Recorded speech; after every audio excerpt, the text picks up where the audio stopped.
बघा, सगळ्यांचे लाडके नेते आणि या महाराष्ट्र राज्याचे लोकप्रिय असे असलेले उपमुख्यमंत्री, राज्याचे माजी मुख्यमंत्री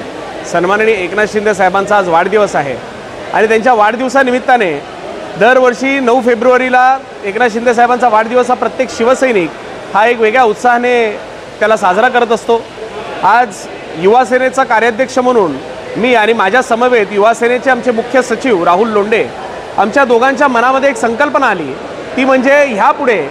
9 फेब्रुवारीला फक्त एकनाथ शिंदे साहेबांचा वाढदिवस म्हणून न साजरा करता ह्या दिवसाला कॉमन मॅन डे म्हणून आपण साजरा करायला हवा। आणि म्हणून आज या ठिकाणी ठाण्यामध्ये 61 अशा कॉमन मॅनना, म्हणजे एकनाथ शिंदे साहेबांच्या 61व्या वाढदिवसानिमित्ताने 61 अशा कॉमन मॅनचा आज या ठिकाणी सन्मान करण्यात येतो आहे। प्रामुख्यानं हा कार्यक्रम फक्त ठाणे जिल्ह्यातच नव्हे तर महाराष्ट्रातील 36 जिल्ह्यांमध्ये हा कार्यक्रम राबवला जात आहे आणि त्याचबरोबर 1956 असे कॉमन मॅन हे संपूर्ण महाराष्ट्रामध्ये त्यांचा सन्मान आज या ठिकाणी करण्यात येत आहे। आणि आम्हाला सगळ्यांना आनंद आहे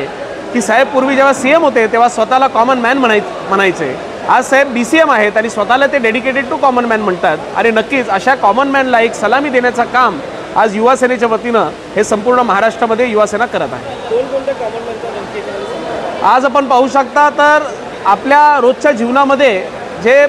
प्रत्येक व्यक्ती आपल्या संपर्कात असतात असे आपले भाजीवाले असतात, कुली असतो,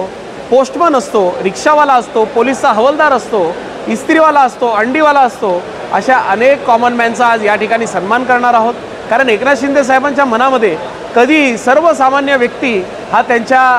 एकदम ॲक्सेसिबल, आपण जे म्हणतो की एक ॲक्सेसिबल लीडर हे एकनाथ शिंदे साहेब आहेत। म्हणजे आता कालचंच उदाहरण घ्या, काल रात्री 12 वाजता साहेबांनी जेव्हा त्यांचा केक कापला त्यानंतर 5:30 वाजेपर्यंत लोकांची अशी हजारोच्या संख्येने गर्दी होती आणि 5:30 वाजेपर्यंत प्रत्येक कॉमन मॅन त्यांना भेटून गेला आणि सकाळी पुन्हा आज त्या ठिकाणी तितकीच गर्दी आहे, त्या कॉमन मॅनला शुभेच्छा देण्यासाठी उपस्थित आहे।